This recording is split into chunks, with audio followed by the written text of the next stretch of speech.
Let's go ahead and take a look at this example. We're going to be finding the exact value of each of the following trig functions, and we want to go ahead and use the idea of reference angles. So let's take a look at part A.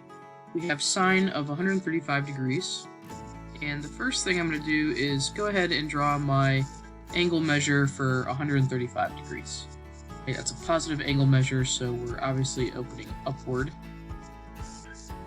And if I travel 135 degrees, I'm going to end somewhere here in quadrant 2 at my 135 degree mark. The next thing we want to do is find the reference angle. So we want that distance between the x-axis and our terminal side of our angle measure. So I'm going to go ahead and change pen colors. This is the distance for our reference angle, and we want to know how far this is from that x-axis. Keep in mind that's our 180 degree mark. And I'm going to go ahead and subtract out our current angle measure, which is 135 degrees, and that's going to give us a reference angle of 45 degrees. So here's my reference angle.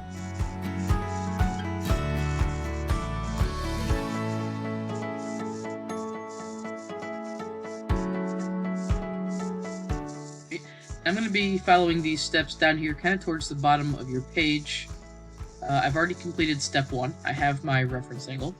And now for step 2, I need to find the value of my trig function at that reference angle. So we need to calculate sine of 45 degrees. Right, and this is going to give us radical 2 over 2 as an exact value. Right? Keep in mind the question is asking us for an exact value. If you happen to type in sine of 45 degrees on your calculator, you would have got a decimal, which would have been about 0.707, and you probably would have seen some digits after that.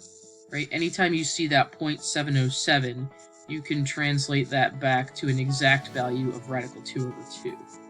Right? You can double check that on your calculator as well. If you type in the radical 2 over 2 on your calculator and get a decimal equivalent, you're going to see that it comes out to be 0.707.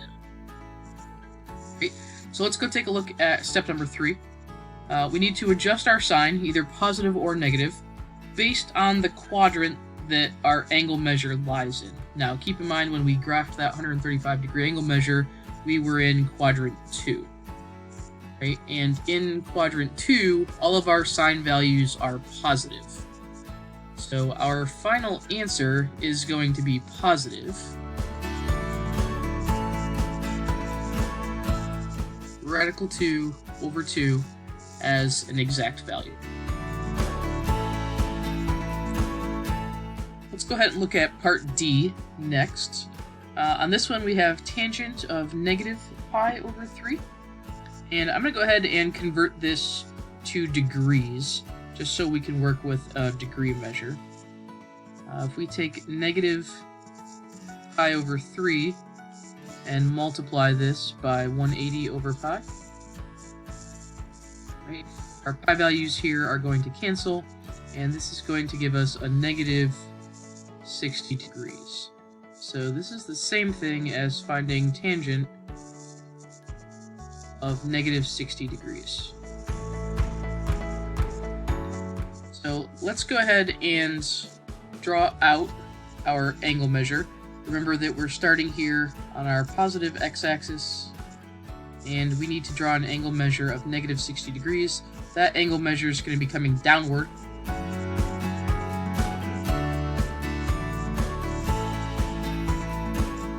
So there's our negative 60 degree measure.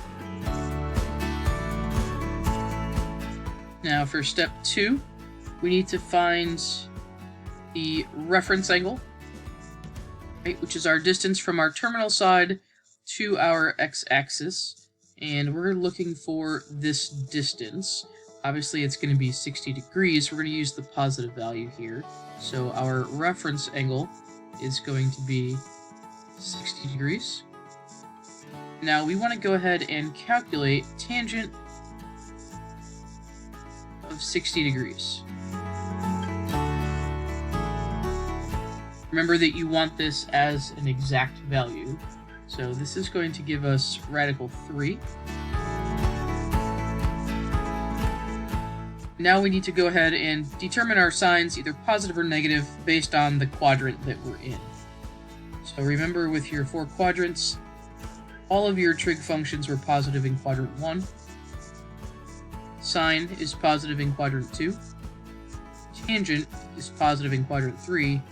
And cosine is positive in quadrant 4. And we're working with a tangent value, and keep in mind your original angle measure ended up in quadrant 4, so this is the quadrant that we're in, and the only function that's positive there is going to be cosine. So since we're working with a tangent value, we're going to have to go ahead and make our answer here negative. So our final answer for this question, tangent of negative pi over 3, is going to be equal to negative radical 3 as an exact value. Go ahead and try parts B and C on your own, and you can include those with your notes.